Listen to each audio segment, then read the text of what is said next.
போதை பொருள் விற்காத இடமே இல்லை.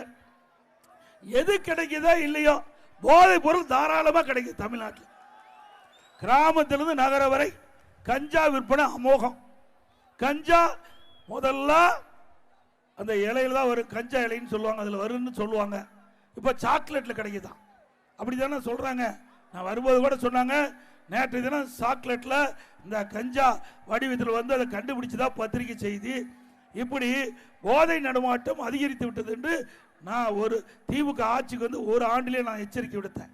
சட்டமன்றத்திலையும் பேசினேன்.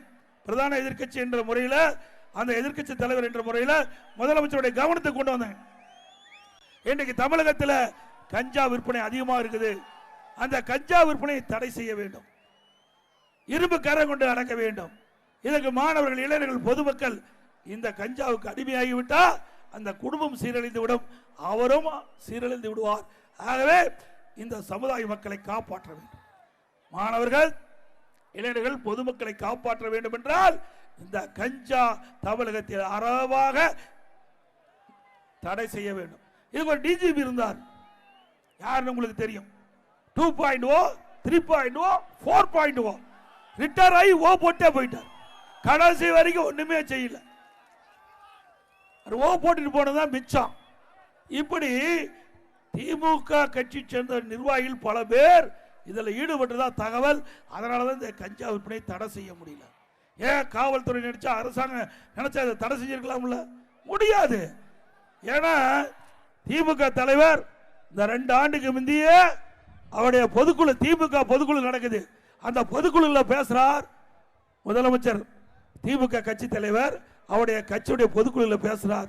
நான் இரவுல கண்மூடி காலையில கண் திறக்கும் போது எங்க திமுக கட்சிக்காரர்கள் என்ன பிரச்சனை நடக்கும் என்று அச்சத்துல கண் விளக்கிறேங்கிறார். அச்சத்துல கண் திறக்கிறாராம். அவர் சொன்னது அப்படின்னா திமுக கட்சிக்காரருடைய அட்டகாசம் எப்படி இருக்குது பாருங்க. அந்த கட்சியுடைய தலைவரே சொல்றார். அப்படி இருக்கிற காரணத்துல தான் இந்த திராவிட முன்னேற்ற கழக ஆட்சியில் ஸ்டாலின் மாடல் அரசாங்கத்தில் கஞ்சா விற்பனையை தடை செய்ய முடியவில்லை.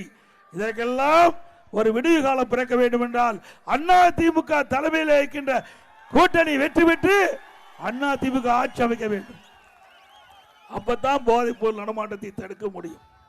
இன்னைக்கு ஒரு மாநிலத்தில் போதைப் பொருள் நிறைந்துட்டா அந்த மாநிலத்தில் எந்த வளர்ச்சியும் ஏற்படாது. இன்னைக்கு புதிய தொழில் வருகிற வராது.